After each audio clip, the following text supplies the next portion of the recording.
to the Exploress, time traveling through history, one era at a time. I'm Kate Armstrong.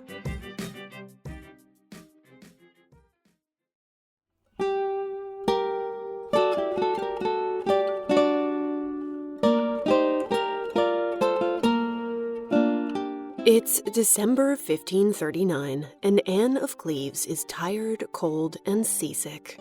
She has been traveling for weeks across the stormy seas, sent to a foreign land to marry a complete stranger. There is no time to rest. Once she lands at Calais, she'll journey onward by carriage, stopping along the way to meet the English nobility with a gracious smile. At each stop, Anne will try her best to make a good impression, all the while trying to keep her mounting anxiety at bay. What will her future husband say when she arrives in London?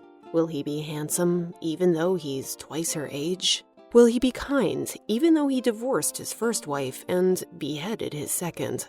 How will they even communicate? She can't speak English, and she doubts very much that he speaks German. How will she fare in this court so different from her own? Like most royal women, Anne didn't have much of a choice when it came to whom she married. It was considered her duty to honor the needs of her family and her kingdom over whatever her own might be. So when she was told she would marry Henry VIII, the King of England, she did what she was told and started packing. In Tudor times, as in many others, royalty didn't often have their privilege of indulging in courtship and romance. What about everyone else? Did they get to pursue their hearts a little more freely? Let's take a walk with Anne of Cleves, who will show us more about what love, courtship, and marriage were like for women in Tudor England. As always, we'll be time traveling with our Tudor expert, historian Elizabeth Norton, author of many books, including The Hidden Lives of Tudor Women. Now, grab a priest, your dowry, and your very best dress. Let's go traveling. But first, a shout out to some of my patrons. My boss ladies, Dawn, Amy, Annabelle, Elizabeth M., Grace, Jessica, Sophie and Julian, Michelle, Monique, Natalie, Nuria, Patricia, Rebecca, Sarah, and Tonya.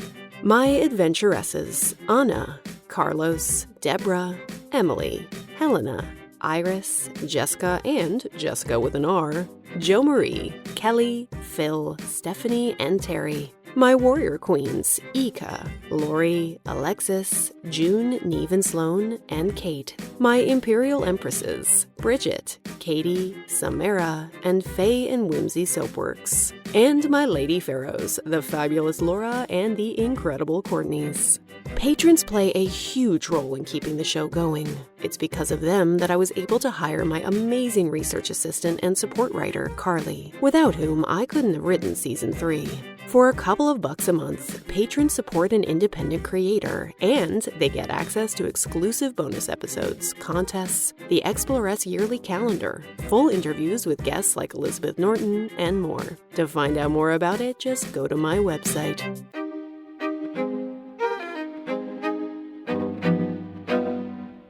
A quick content warning for those listening with small exploresses. This episode will contain several references to bed sport. Nothing explicit, but just a heads up.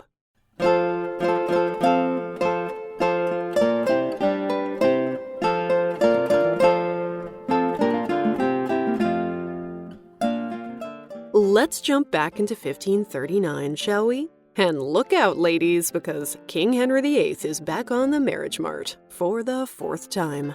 Although I think we've all learned that monogamy clearly isn't his cup of tea, Henry can't afford to kick back and live it up bachelor style.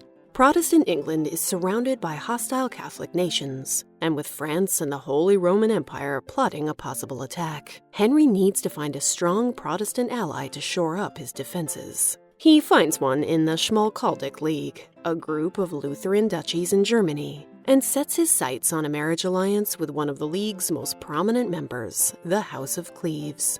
Unlike Henry, most Tudors aren't contemplating marriage to forge an epic political alliance. They're getting married primarily for 3 things: someone to play horizontal tennis with, money, and kids. The church believes that all sex outside of marriage is a sin, particularly if you're a lady. So if Tudors want to participate in any sort of sexy time, they have to put a ring on it first. The church knows the score.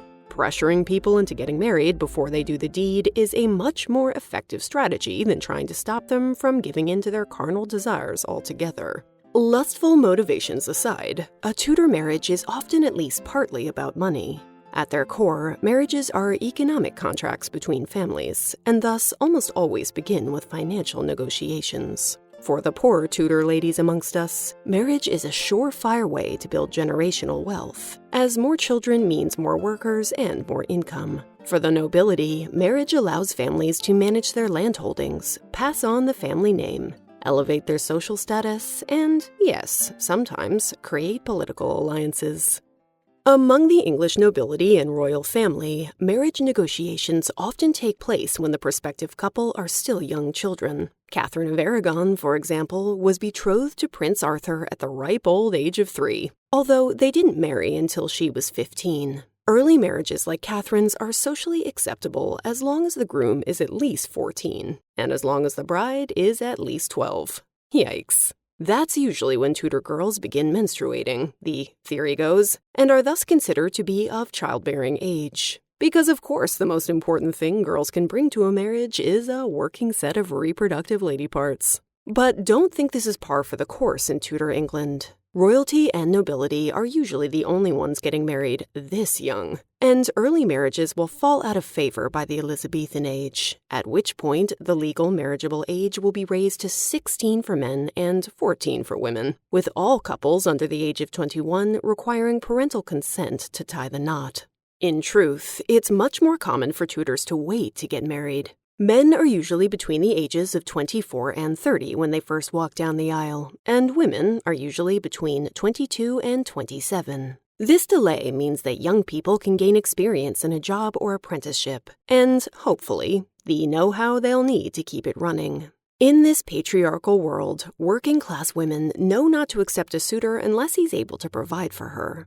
In 1539, Agnes Adane told her suitor, Henry Corbett, that she wouldn't marry him until he had his own farm, so... "And that we dwell not within your mother, nor my mother."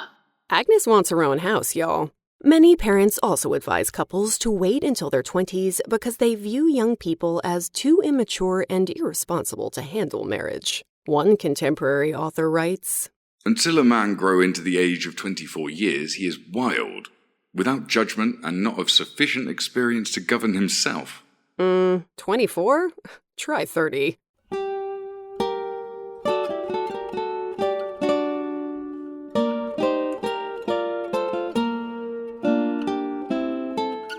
If Tudor marriage is primarily an economic contract, do Tudors expect to find love with their future spouse? Yes, ideally. Here's Elizabeth. The ideal position was that there would be some love between a couple if they were, thinking of getting married. So, fundamentally, the ideal was you would bring a young couple together and they would, at least have some affection for each other before they married.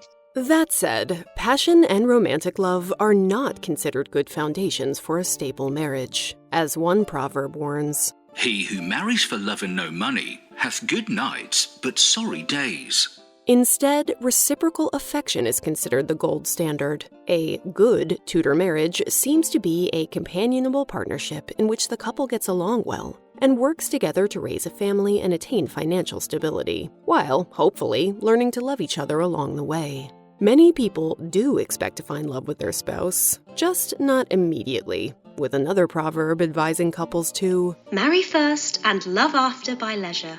One thing we know for certain is that arranged, loveless marriages are most common among the nobility. These alliances are about power and money, and when you have large sums on the line, your daughter's feelings apparently don't rank all that high. Unsurprisingly, then, between 1595 and 1620, around a third of noblemen are living separately from their wives. One classic example is that of William Parr, the brother of King Henry's sixth wife, Catherine. At 14 years old, William's mother arranges for him to marry one Lady Anne Bourchier. Unfortunately, Lady Anne hates William with a burning passion and refuses to live with him for years. Eventually, she tells him, quite publicly, that she would take her pleasure and live as she liked. and that, She never loved him, nor never would. tell us how you really feel, Anne. But Anne isn't joking about taking her pleasure. She elopes with her lover and becomes pregnant with his child, causing a humiliated William to seek a separation and begin an affair of his own. The Parrs live like that for years, causing so much scandal that their marriage finally has to be annulled by an act of parliament. Congratulations, you two hated each other so much that the government had to get involved. True love matches are about as rare as a unicorn sighting amongst Tudor age royals. No matter how much their parents might love them, royal daughters are seen as political bargaining chips. What's the best way to cement a key alliance? Through marriage, obviously. In the chess game of European power, princesses are key pieces, moved around through marriage to whomever suits their family dynasty best. Most royal couples don't even meet one another before the marriage treaty is signed, let alone engage in proper courtship. Catherine of Aragon and her first husband, Arthur Tudor, are engaged before they both turn 6 and spend the next decade writing letters to each other. They're married by proxy years before they actually clap eyes on each other. At least these lifelong pen pals went into it wanting to like each other and knowing they were around the same age. Henry VIII's unfortunate sister, Mary, is basically forced to marry the French King Louis. She's 18 and he is 52. So that's interesting. But as king, Henry VIII has a lot more room to move to choose his partners. His first 3 wives were chosen primarily for the affection Henry felt for them. Though Catherine of Aragon married his brother Arthur for the alliance, Henry chose her because he wanted to. His next 2 wives were both controversial in their different ways, and yet Henry let his heart, and maybe his codpiece, do the choosing. Lover of poetry and courtly games that he is, Henry thinks of himself as a true romantic. But after Jane Seymour's untimely death, he was reluctant to get back in the marrying saddle.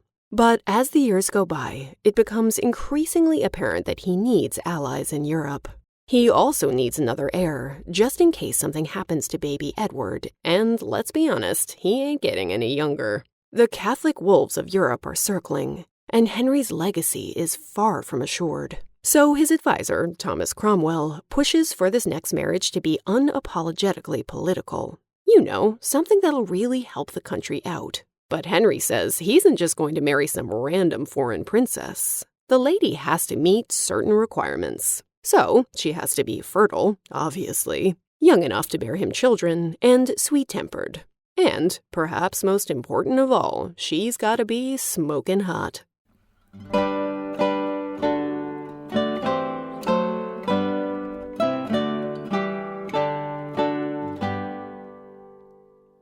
His first choice is the beautiful French widow Madame de Longueville. He sends envoys to put forward his suit, but alas, she's already engaged to the young, attractive King James of Scotland. She isn't really free, and that's lucky for her because she doesn't want what Henry's selling. Fine, Henry thinks, a little embarrassed. He writes to ask that the most eligible French women be presented at a manor house in Calais for his inspection. The French king, Francis I, is not impressed. And so Henry turns his sights elsewhere, and to the famously beautiful Christina of Denmark. She's smart, witty, sweet, perfect. But Christina wants nothing to do with Henry. She poses for the portrait he commissions, listening half-heartedly to his envoy's speech about Henry's many charms, but she isn't moved by it. "I would marry King Henry," she's reported as saying, "if I only had an extra head to spare." Henry's starting to feel just a teensy bit rejected, until Thomas Cromwell says, what about that House of Cleves? They'd be a helpful ally, and the Duke of Cleves has a 24-year-old sister. Henry asks his envoys in Cleves for a full rundown on Anne's appearance, to which his ambassador replies, Everyone praises the lady's beauty, both of face and body. One said she excelled the Duchess of Milan as the golden sun did the silver moon.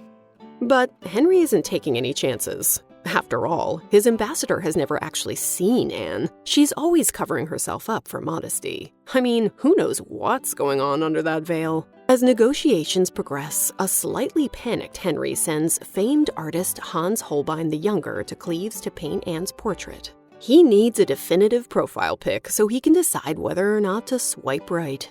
Hans ends up producing a stunning portrait. You can see it yourself in the show notes. And when Henry sees it, his lukewarm feelings disappear. Okay, guys, okay, she's hot. Proceed.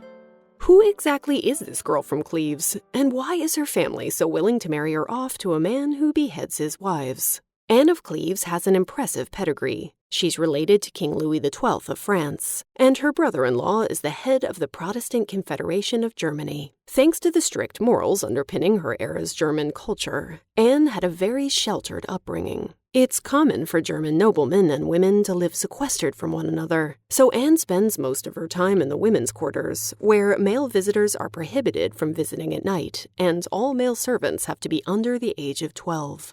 Anne has grown up surrounded by women, raised primarily by her Catholic mother and her governess. She speaks only German, no English, no French, and hasn't been trained in music or poetry. She knows very little about the ways of the English court. So, not the best situation for someone bound to marry Henry VIII.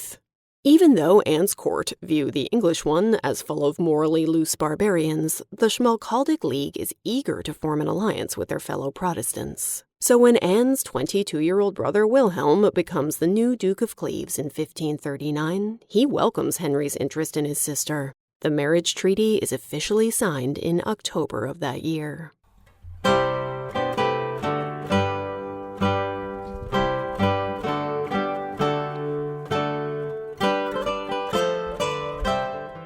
Although most women aren't forced to marry royal megalomaniacs, it's fairly normal for Tudor families to be heavily involved in facilitating marriage. After all, it has repercussions for the social standing of the whole family and can affect their future prospects. This can cause strife, of course. Although secret liaisons and elopements do happen, they are considered pretty scandalous and best avoided, unless you're looking to get disowned, or worse.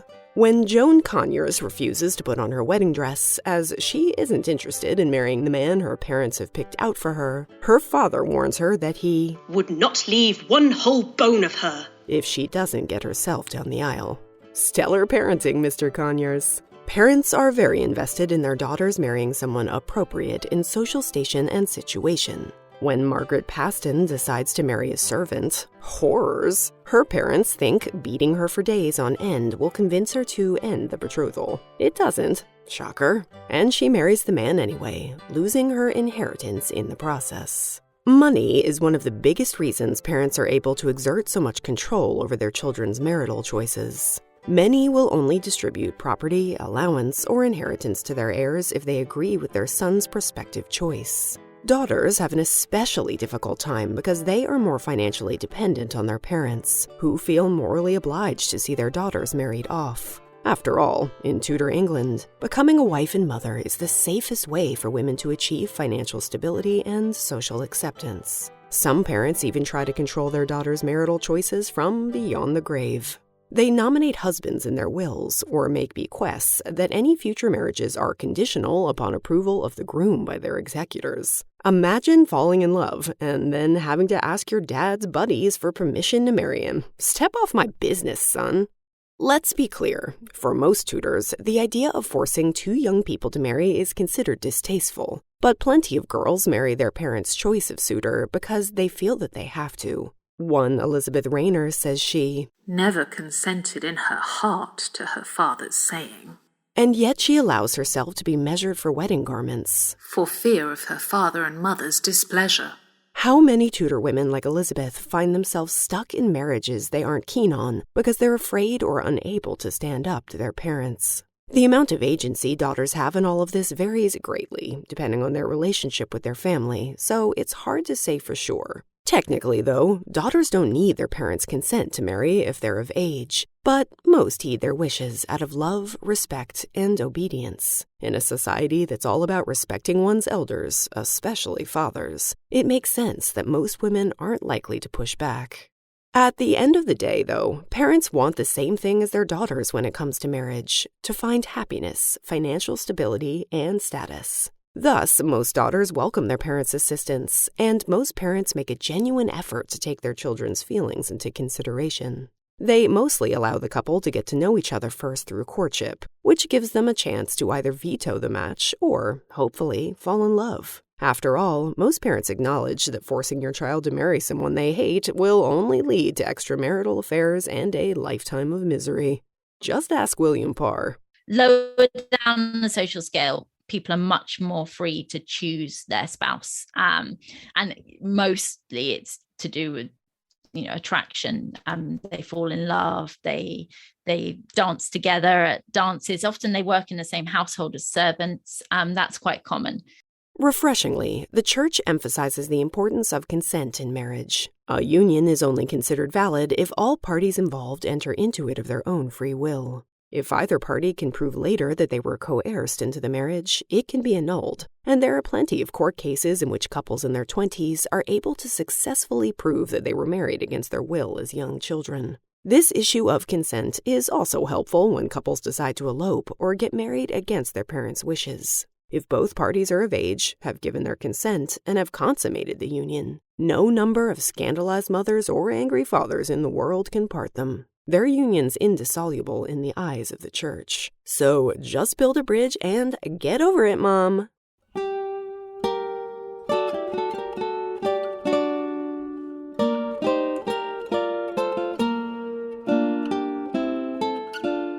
As 1539 draws to a close, Anne begins her journeys toward her future husband. After arriving at Calais, she goes to stay in Rochester before continuing on to London to meet Henry in the flesh. She asks the nobleman in charge of her escort to help her prepare to impress her husband. She gets him to teach her how to play Henry's favorite card game and asks that he brings English nobles to dinner. She might not understand much of their language, but she wants to try and get used to their manner and their jokes. No one can say Anne of Cleves isn't trying. Their meeting, set for Christmas, is delayed. Henry is told he'll have to wait for better weather. Henry, however, has other ideas. He spent months staring at Anne's portrait, concocting all sorts of romantic fantasies about his mail-order bride. So in love has he fallen, without ever actually seeing her, that he decides he can't be apart from her even one moment longer. He knows that it's going to be love at first sight.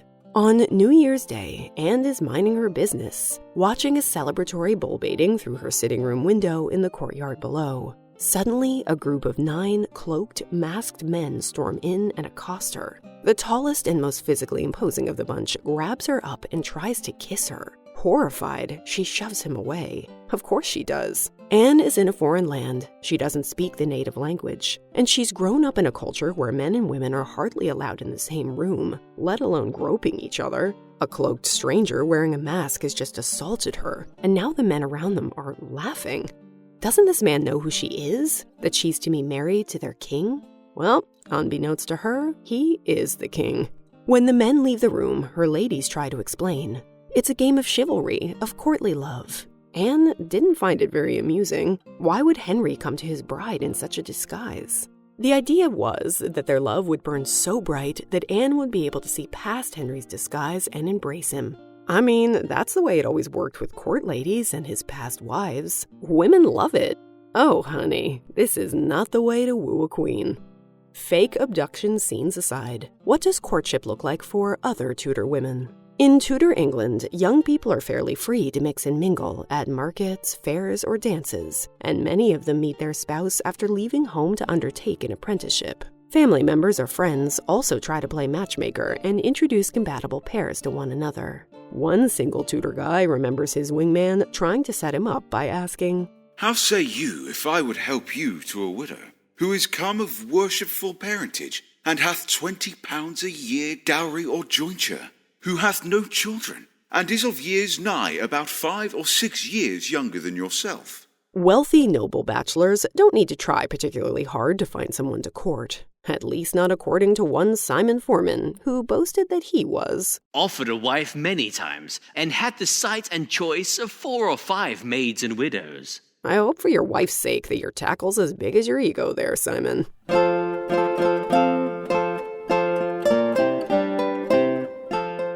The Simon Formans of the world notwithstanding, courtship is actively encouraged before marriage. It is a process of bonding with your future spouse, as well as clarifying intentions before negotiations take place. This process has several unwritten rules that one has to follow. A man can't just randomly start showing up at his crush's house and getting to wooing.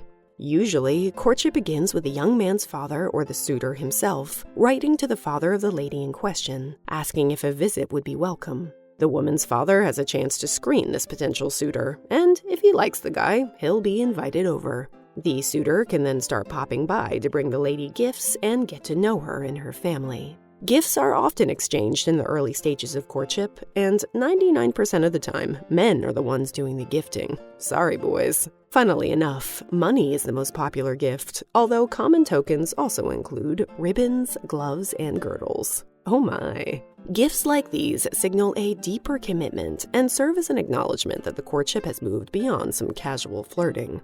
When Richard Clething gave Agnes Hutchinson a gift, he wrote, "I will give you this kerchief on this condition that you shall never have another husband while I live but me."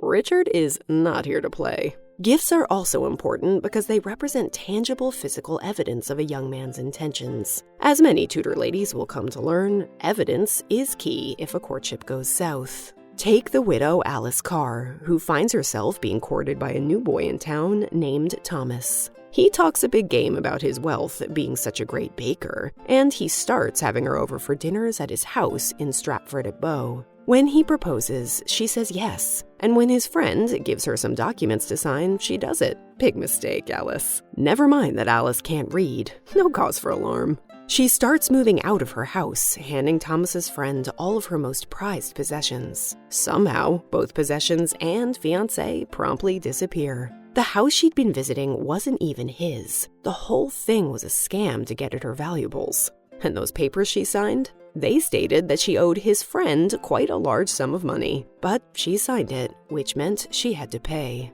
Besides evidence, witnesses are also super important. All stages of courtship require onlookers. Family members or friends are always present during visits, and they often act as messengers or go-betweens. Courting publicly formalizes and legitimizes the courtship. Secret liaisons are considered dishonest and scandalous in the extreme. One couple, William and Sybil, are reported to the church by their neighbors, who claim that they have been contracted about a year since and yet are unmarried and live in one house suspiciously together.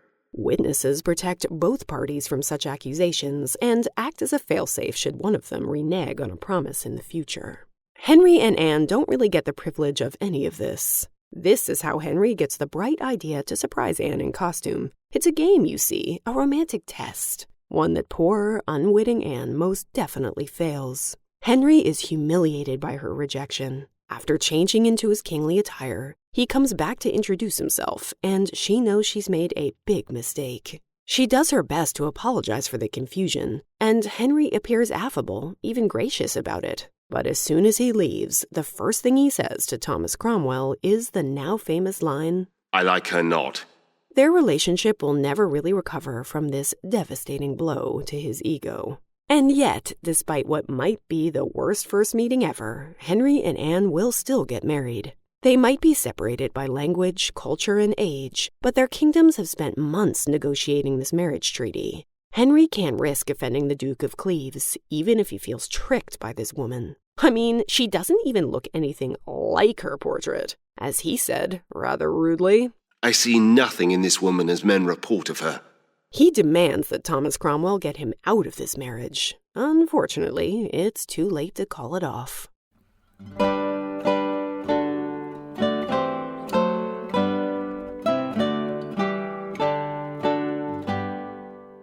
For most couples, the courting stage is followed by a betrothal. This is usually signified by the exchanging of rings and the hand-fasting ritual, which is basically a glorified handshake agreement. The single most important part of this betrothal process is making sure you have witnesses, because once a couple is betrothed, they are seen as married in the eyes of God. And we know what that means. It's officially time for some bedroom sport.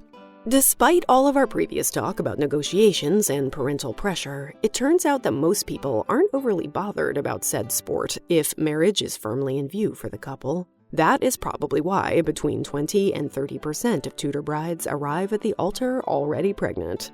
When one Christopher Selhurst finds his brother in bed with Joanne Port, he said when examined whether he was miscontent that they had so companied together before they were married, he saith no, for that he took them together assured as man and wife.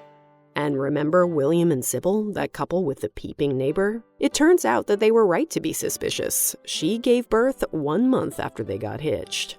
Such an arrangement might work out fine for William and Sybil, but the whole let's shake hands and promise to get married so we can start getting naked together arrangement causes plenty of drama, especially for women. Church courts are filled with cases in which a woman gets with child by her betrothed, only for him to abandon her before the marriage ceremony. In these cases, the jilted woman can call upon her trusty witnesses to testify that a courtship and handfasting did indeed take place. She can even present any gifts she received as evidence. Church law regards promises to marry as binding, so if a betrothal can be proved, the church court will enforce it. God's justice is apparently a bunch of angry bishops frog-marching such reluctant grooms down the aisle. Happy wedding! Similarly, if paternity can be proven, the court will also hold the father accountable for child support, which sounds lovely, if you can in fact prove it. But how many women do you imagine are left in dire straits when they can't?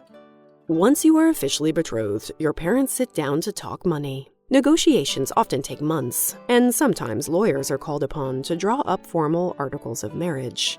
There are usually 2 main points to consider in any Tudor marriage contract: the dowry and the jointure. The dowry is the responsibility of the bride's family and is the amount of money or land that she brings with her into the marriage. The dowry often depends upon the bride's status. If she's a noblewoman from a respectable family, her dowry might be lower, as her status makes her a more valuable catch. Royal dowries are often obscene. Catherine of Aragon's was somewhere around £40,000. In today's terms, that'd be over $20 million. Besides paying this enormous sum, usually in installments, the father of the bride will also pay for the bride's trousseau and the marriage feast. The jointure is important, as women often outlive their husbands, and so many fathers have to pay jointures to their sons' widows for decades. The amount of the jointure again depends on status.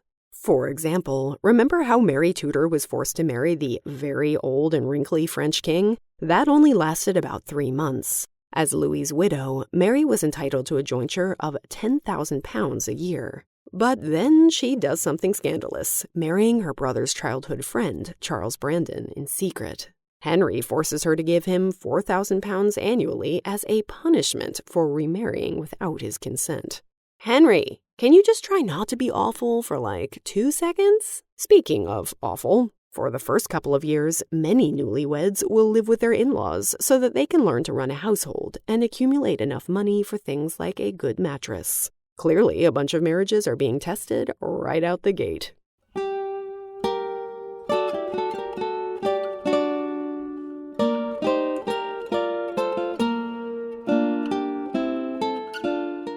On January 6, 1540, Anne of Cleves and Henry are married.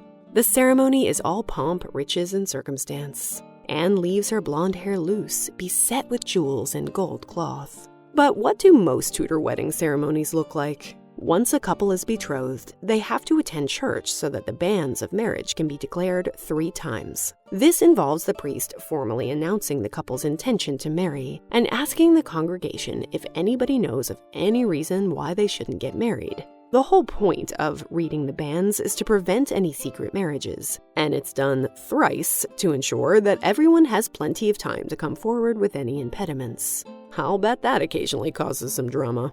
The most common of these impediments is the discovery of a previous betrothal. Pre-contracts aren't binding unless they're consummated, but they do have to be formally disavowed. One young Tudor couple, Thomas Soley and Agnes Smith, completed the handfasting ritual, and Thomas gave his bride to be a ring. But during their banns, a stream of witnesses came forth to testify that Agnes had been betrothed to William Headley 2 years prior. Naughty Agnes! Apparently, William and Agnes also completed the handfasting, and William gave Agnes a ring as well, with one of the witnesses confessing that he thought in his conscience that they two were man and wife before God and could have no other.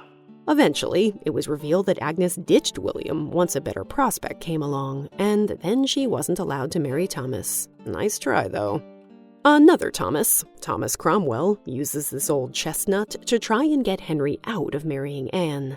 Back when she was 10, it's said she was promised to the Duke of Lorraine. The ambassador from Cleves didn't understand when asked about it. Anne wasn't of an age to consent then. The thing wasn't at all legally binding. It's really no problem. But Cromwell still has to send for the proper paperwork, proving once again that Anne can marry Henry. The church does its best to regulate who is allowed to get married.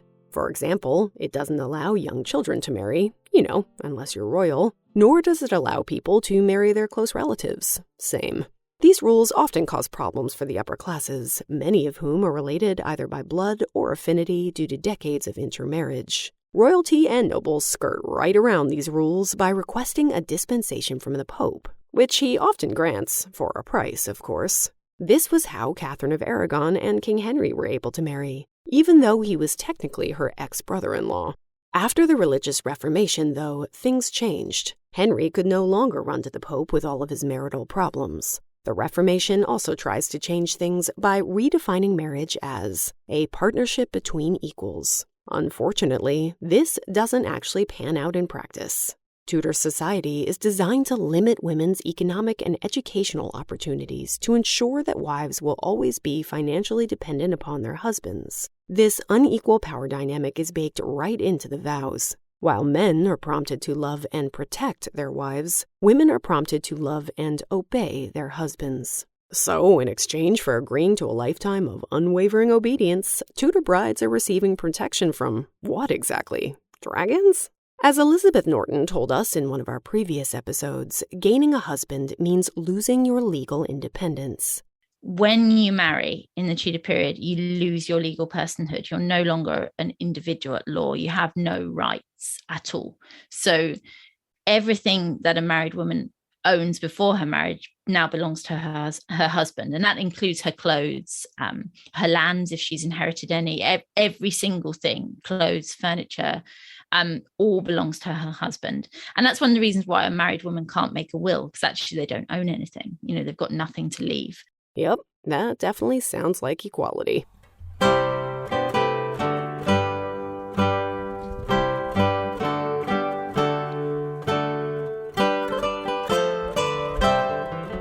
If no impediments are discovered during the banns, then the marriage ceremony can proceed. Now, technically, you don't actually need a priest or even witnesses to get married. A wedding ceremony can be as simple as the young couple holding hands and exchanging bare-bones vows. I take you to be my wife. I take you to be my husband. Bam! Married. There's no need for a marriage certificate or witnesses or even consummation. And the only thing that really makes the marriage legal is the verbal consent of both parties, which, it turns out, is pretty hard to prove in court. But this can work in a lady's favor, too. When Jane Singleton decides to wed Gilbert Halsell in 1588, she is very careful. She makes sure a local friend, one James Spencer, comes to witness their marriage at the local church. They stand up at the altar and both plight their troth, kiss, and spend the night together. But then Gilbert ghosts Jane, forcing her into the humiliation of going to the church court at Chester. She wins, at least. He was forced to honor his promises, though I can't think that she was happy with her husbandly prize. Hoping to avoid such catastrophes, most couples get married in front of a priest. On their wedding day, the priest meets the couple at the front door of the church. The woman stands to the left of the man, to symbolize the fact that Eve was made from Adam's left rib, and they recite their vows right there on the porch. The priest blesses the ring, and the groom places it on the bride's right ring finger before they're led into the church and pronounced married. The ceremony is usually followed by a feast and festivities, after which the priest blesses the marriage bed.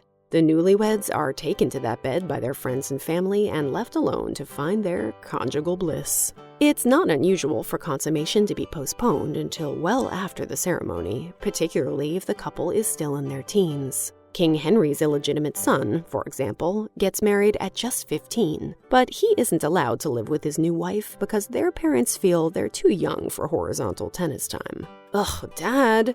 While early consummation ensures the legality of the marriage won't be questioned, by the end of the 16th century it's seriously frowned upon. Tudors start to realize that giving birth is extremely dangerous for younger girls, and they also believe that sperm is vital for a boy's growth and that having sex too early and too often might impair his physical and mental health. Unless you want to stop growing at 5'4", keep it in your pants, okay, son? What is Anne and Henry's wedding night like? By all accounts, not great. They're married in January 1540 at Greenwich Palace in London, only 5 days after their awkward first meeting. Anne is pretty much totally innocent about what goes on between the sheets for a married couple, and Henry is used to, well, more experienced sport. To be fair, Anne was given very little information, and Henry's impatience, combined with his intermittent impotence, isn't going to help matters. Let's just say they are unable to consummate the marriage. The next day, Henry tells Thomas Cromwell, "Surely, my lord, as ye know, I liked her before not well, but now I like her much worse." Henry returns to Anne's bedchamber for 4 more nights. When he continues having trouble, raising the flag up the flagpole, Henry does what he does best. He blames his wife. Although Anne is widely described as beautiful by court members, Henry claims she's too ugly for him to bed. He tells his doctors, "It's not my fault I couldn't consummate the thing properly. I mean, her breasts and belly are saggy. She's probably not even a virgin." Obviously, that's why, as he put it. He could never in her company be provoked and steered to know her carnally. Ugh, go choke on your codpiece, Henry. These rumors make their way around court, and they've never really left us. By the end of the 16th century, long after Anne has passed away, it will become common to criticize her appearance by calling her the Flanders mare.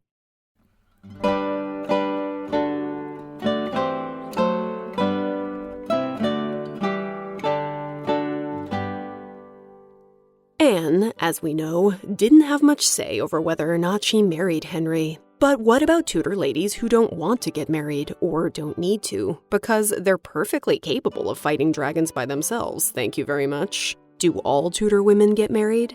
Not necessarily, but most do because the alternative is typically grim. A Tudor woman's marital status essentially determines how she'll live her life. And in a society where the only acceptable roles for women are that of wife and mother, single women are outcasts. Society has no place for them and actively punishes the few women who do try to live outside the confines of marriage. Governors and officials limit where single women can live and in what trades they can work. In Coventry, for example, one law states, "No single woman under the age of 50 years should take or keep from henceforth houses or rooms to themselves." In other words, a lady with a room of her own is suspicious. Who knows what salacious stuff she's getting up to in there? The only acceptable place for a single woman, then, is as a household dependent. This means living with your parents or family, or trying to find another place to live as a servant or lodger. So even though marriage means losing your independence, it also means gaining important privileges. Becoming a wife in Tudor England means you've earned the right to head a household, and that privilege doesn't go away when your husband dies. Widows are perfectly free to live independently as single lady heads of house. When your husband dies, you pop back up as a legal person. You're now you can be sued. Now you can go to court and you can own things. So widowhood is very much, for wealthier women, a time of liberation in many respects, in that now they have much more freedom. Under common law in England, a widow is entitled to at least a third of the income of the estate for the rest of her life. Most widows receive more than this and live off the prearranged income and property allocated to them by their jointure. Things get complicated if you want to remarry, though. All the property you receive as a part of your jointure from your first marriage legally becomes the property of your second husband the moment you say "I do." Around 1592, the widow Ellen Tanfield turns away Richard Helsington's proposal of marriage because she would have to forfeit the farm bequeathed to her by her first husband. Ellen is certainly no fool. About 70% of households in Tudor England are headed by married couples, and about 13% are headed by widows, the second most common arrangement. It's so bad out there for single ladies that even though there are twice as many of them as widows in England, only 1% of all households are headed by them. The moral of this particular story? If you really don't want a man in your life in Tudor England, you're better off plotting your husband's early demise than staying single. Poison anyone? Just kidding, right? If your spouse does die, totally by accident, you're pretty likely to marry again. Multiple marriages are extremely common because life expectancy is so short. About 25% of all marriages in the 16th century are remarriages for either the husband or the wife. Most people marry at least twice, and having 3 or 4 spouses over the course of your life is pretty normal, especially in the upper classes. Lady Margaret Beaufort married thrice. Henry's last wife, Catherine Parr, will marry 4 times, and Henry VIII's sister Margaret marries 3 times. Women of childbearing age usually do remarry, and it's not unusual for a son by a first marriage to have a stepmother of the same age, or younger, than himself. Awkward. Older women from the upper classes aren't as eager to remarry, especially if they have a large jointure to live off, because they no longer have to listen to their parents or take financial matters into consideration. These women often take this moment as an opportunity to choose their partner for love. After Henry dies, his last wife, Catherine Parr, will do just that, wedding the guy she's long pined for, Thomas Seymour. He turns out to be, well, not her smartest decision, but that's a story for another time. Sometimes women throw all caution to the wind and marry much younger men, well below their own social station. Tudor cougars running the show. These women wield much more power in the relationship than is the norm, and, unsurprisingly, Tudor society doesn't much approve. Such unions are often mocked for being unnatural, but one playwright offers the following comedic advice to Tudor men. Get some rich old widow and grow wealthy by her.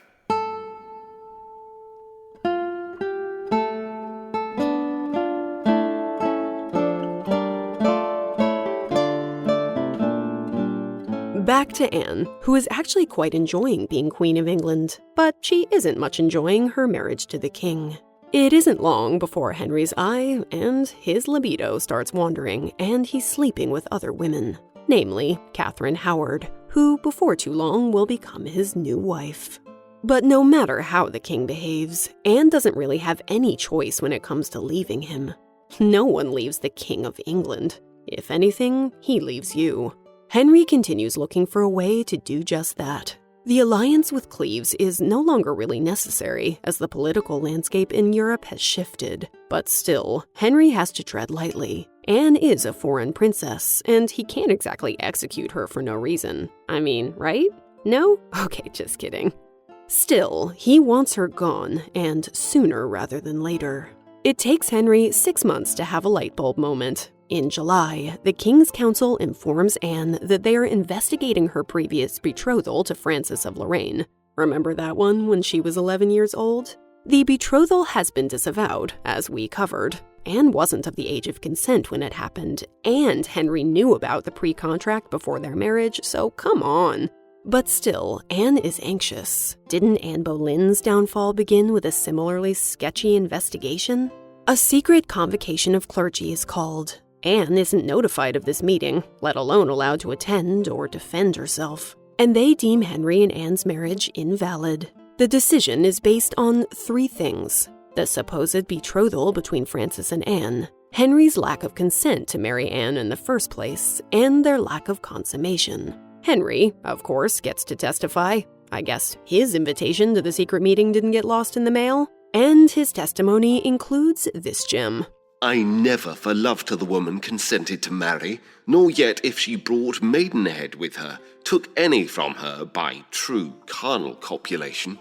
This argument is backed up by Anne's ladies-in-waiting, who testify that Anne didn't seem at all aware of what needed to happen to make babies. He kissed her goodnight and good morning, didn't he? Wasn't that enough to get it done? Was Anne genuinely this naive? Probably not. It's far more likely that she was feigning ignorance to avoid having to get naked with Henry, or because she was embarrassed by what went down behind closed doors. But in the end, it didn't matter. Anne receives news of the annulment via an interpreter, and she's so frightened of the implications that she faints on the spot. But to her credit, she recovers quickly, and she moves hastily into action. She might be from a foreign country, she might not really speak the language, but she learned from the mistakes of queens past. She writes a letter to Henry that says, So now being ascertained how the same clergy hath therein given their judgment and sentence, I acknowledge myself hereby to accept and approve the same,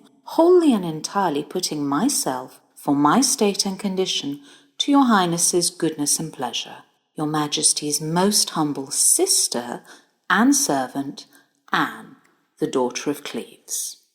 Henry is so relieved that Anne isn't going to fight him the way Catherine of Aragon did that he writes back with his thanks, calling her his right dear and right entirely beloved sister. Your sister, yeah, if that's how you want to play it. Their marriage is officially annulled on July 9th, 1540.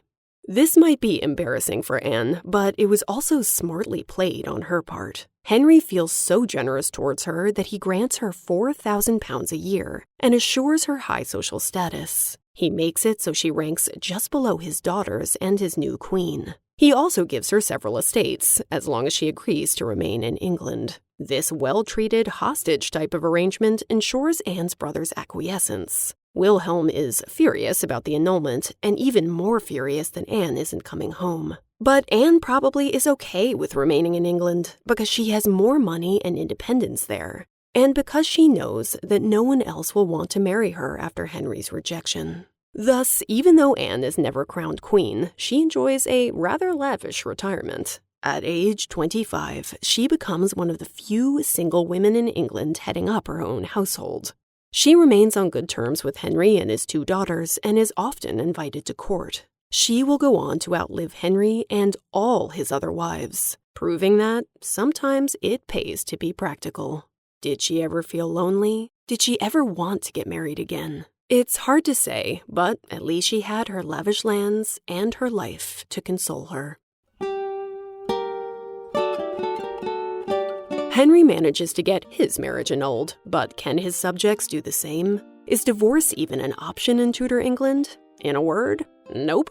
According to the church, marriage is a binding contract, an indissoluble union lasting until death. There are loopholes, but they require going to church court to achieve. You can seek an annulment, but they aren't granted easily. You have to prove the marriage wasn't valid in the first place, just like Henry did. Acceptable grounds for a marriage being deemed invalid includes lack of consent, blood affinity, non-consummation, pre-contract or betrothal, insanity, and impotence. Yes, women are allowed to use impotence as a reason to leave their husbands, the argument being that this will allow them to remarry and have a shot at having children.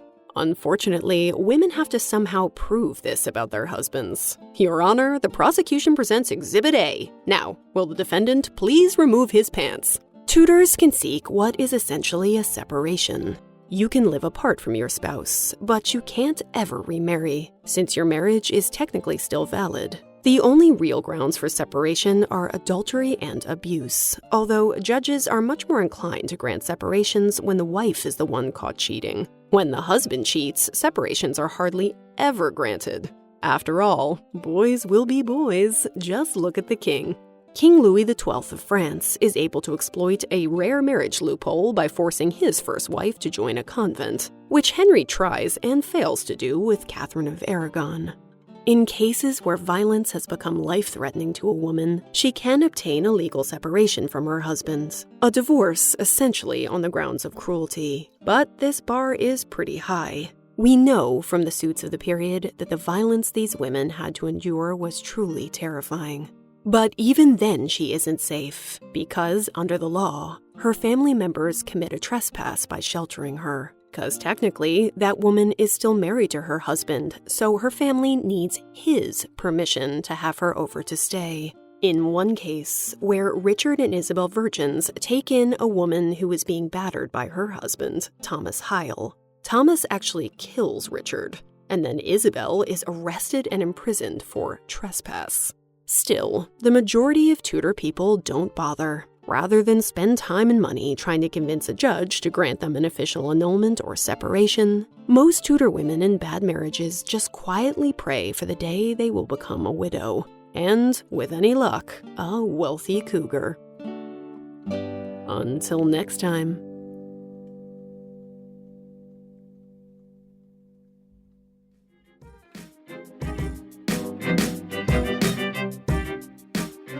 Thanks for listening. There are lots of ways to support the Exploress. You can become a patron, of course. Or you can tell a friend about the show, post about it on social media, and rate and review wherever you listen. You can also go to my website, theexploresspodcast.com, where you'll find a transcript of this episode, lots of images, and a full list of my sources. You can find me on Instagram at The Exploress Podcast and sometimes on Facebook and Twitter at The Exploress Pod.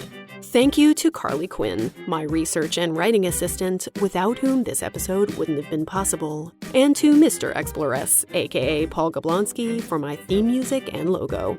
Much of the music you just enjoyed comes courtesy of guitarist John Sayles. You can find a link to his work in the show notes. Thank you, as always, to Elizabeth Norton, our Tudor historian, for joining us. Thank you to the following legends for their vocal stylings: Tana Evans, Catherine Elliott, Amy Oliver, Chris at Naturally RP, Ed, Christian, Carl, and Baz.